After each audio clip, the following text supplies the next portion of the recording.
Good afternoon po sa inyong lahat. Batiin natin ang mga katabi natin. Good afternoon. Mga kapatid, Biyernes po ngayon, araw ng ating debosyon, unang linggo sa panahon ng Kwaresma.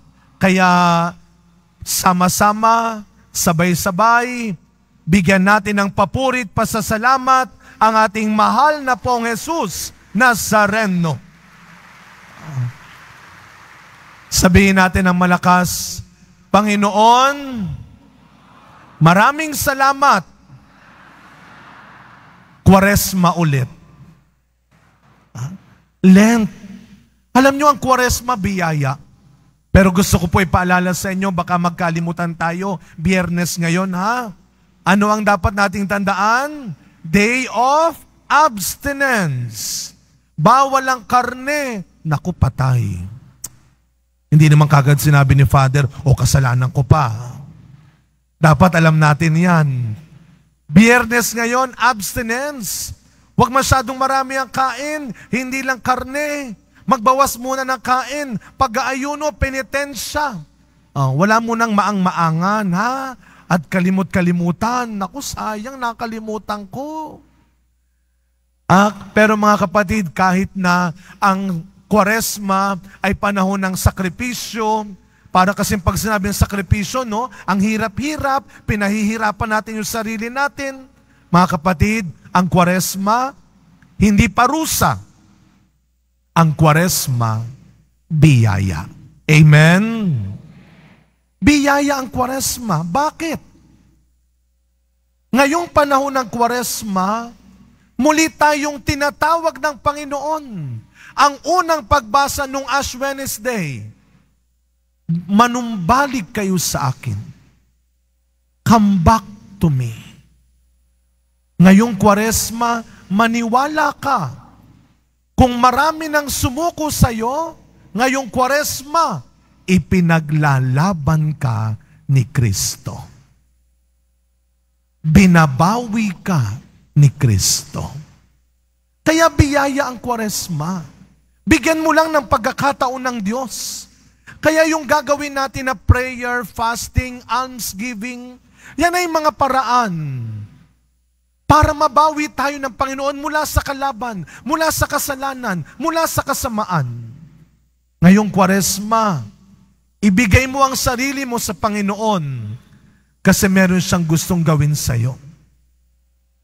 Hindi nauubusan ng gagawin ng Panginoon para sa iyo. Maniwala ka. Sa panahon na ito, mas makapangyarihan si Kristo.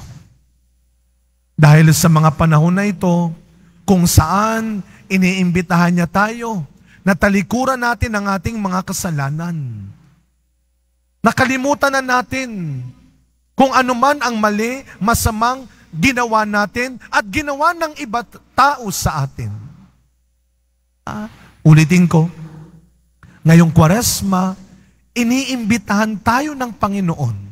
Iwan, talikuran, ang lahat ng mga nagawa na nating kasalanan at pati ang nagawa nilang kasalanan.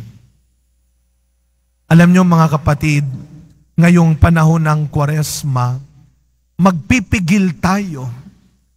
Hindi lang sa pagkain ng karne at pagkain ng marami. Ang gusto ng Panginoon ngayon, hindi ka lang magbabawas sa karne at pagkain ng marami.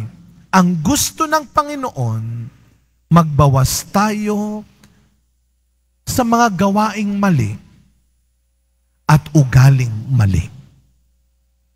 Dagdagan natin ang paniniwala natin na meron pa tayong magagawa at maibibigay na mabuti sa sarili at sa kapwa.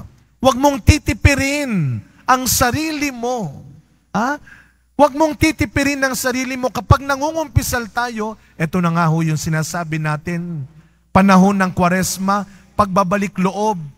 Kaya meron tayong kumpisalan, pero may maganda akong nabasa. Yung daw pagsisisi, sa English, repentance, may maganda ko nabasa. Pakinggan niyo po. Sabi nung nabasa ko, repentance is not when you cry. Repentance is when you change. Wala sa pag-iyak mo. Nasa pagbabago mo ang pagsisisi. Huwag mong daanin sa pag-iyak-iyak lang. Magbago ka. Ilang tao na ang umiyak ng umiyak sa'yo, pero niloko ka pa rin ng niloko.